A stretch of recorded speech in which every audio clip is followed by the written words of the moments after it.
அண்ணாமலைக்கு மிக உயரிய பதவி. அமித்ஷா கையில் முக்கிய ஃபைல்.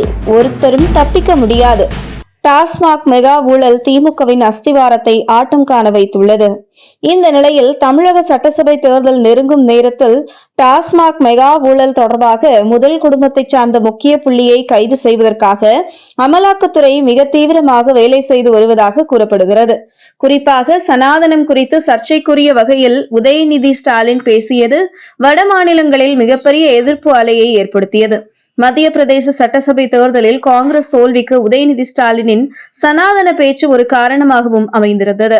அந்த வகையில் சனாதனம் குறித்து சர்ச்சைக்குரிய வகையில் பேசிய உதயநிதி ஸ்டாலின் மீது ஏற்கனவே டெல்லி பாஜக தலைமைக்கு கடும் கோபம் இருந்து வந்தது. இந்த நிலையில் தற்போது டாஸ்மாக் ஊழல் விவகாரத்தின் விசாரணை உதயநிதி ஸ்டாலினை நோக்கி நகர்ந்து கொண்டிருக்கிறது. உதயநிதி ஸ்டாலின் மீது ஏற்கனவே சனாதனம் குறித்து பேசிய போது இருந்த கோபத்தை பழி தீர்க்கக்கூடிய தருணம் இது என்றுதான் பாஜக காய்களை நகர்த்தி வருவதாக தகவல் வெளியாகியுள்ளது. இந்த நிலையில் பாஜக தலைவராக இருந்த அண்ணாமலை மாற்றப்பட்டு நயினார் நாகேந்திரன் நியமிக்கப்பட்ட பின்பு நயினார் நாகேந்திரன் குறித்து நல்ல விதமான ரிப்போர்ட் அமைச்சர் அமித்ஷா கைக்கு சென்றிருக்கிறது. மேலும் அடுத்த ஒரு மாதத்தில் பாஜகவின் தேசிய தலைவர் மாற்றம் நிகழ்கிறது.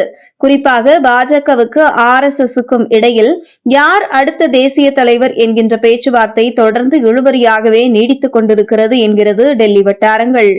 RSS ஒரு கருத்து தெரிவிக்க, பாஜக ஒரு கருத்து தெரிவிக்க, இப்படி மாறுபட்ட கருத்துக்களால் தேசிய தலைவரை நியமனம் செய்வதில் காலதாமதமாகிறது என்கிறது டெல்லி வட்டாரங்கள்.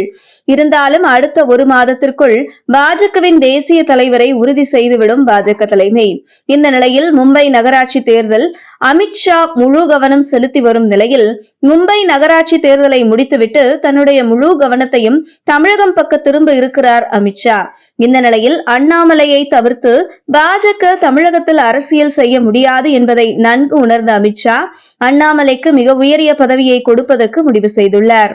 குறிப்பாக தேசிய தலைவர் நியமிக்கப்பட்ட பின்பு அண்ணாமலை முக்கிய பதவியில் அமர்த்தப்படுவார் என்கிறது டெல்லி வட்டாரங்கள்.